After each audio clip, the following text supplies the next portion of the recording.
mahandro tsy tapaka ny fandarany météo eto amin'ny télévision malagasy. Raha batompo, raha ny vinavina ny toetrandrontsika ara-pitso dia zaika maina manerana ny nosy ankoatran'ity amin'ny faritra avaratra tsinanan'ny nosy ity. Dia ny vinavinany maripana rapitso dia mety hisy vidinany maripana ambony indrindra raha ny aty faritra avoatany aty raha mihoatra ny maripana androany. Dia mbola mafimafy hatrany ny fitsokon-drivotra aty amin'ny faritra avaratra sy avaratra andefan'ny nosy. Ao jerentsika amin'ny antsikorina ary ahoana ary ny vinavinany toetrandrontsika rapitso maraina.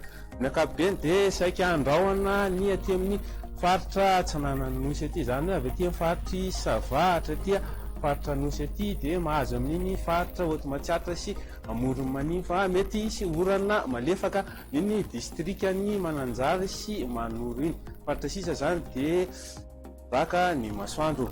Raha ny tolakandro indray dia mbola andrahoana trany ny faritra ny Motsiraka atsananan'ny nosy iny ary mbola mety hisy orana malefaka amin'iny faritra atsinanana iny dia vinavinaina any amin'ny alina ny fiavinorana raha aty amin'ny faritra Nalanjorofo iny. Faritra sisa moa dia balika masoandro fa mety andrahoana rehefa rivariva any amin'iny faritry Melaky iny.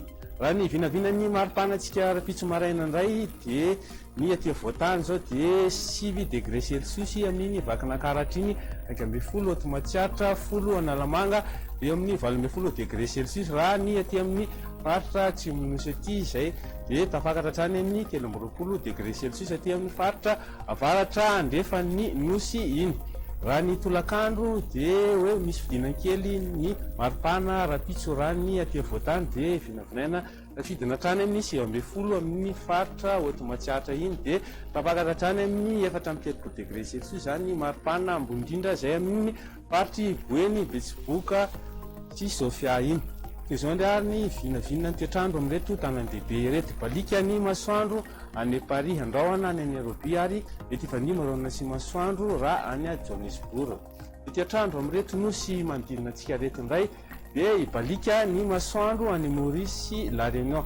Anorana tandrifon-drahona any Comore ary mety ho arakotrika zany raha ny any Seychelles dia dimarona sy masoandro any Mayotte. Zay ary nahazo atolotra anao amin'izao alina zao. Metraka manam-piona veloma tompoko.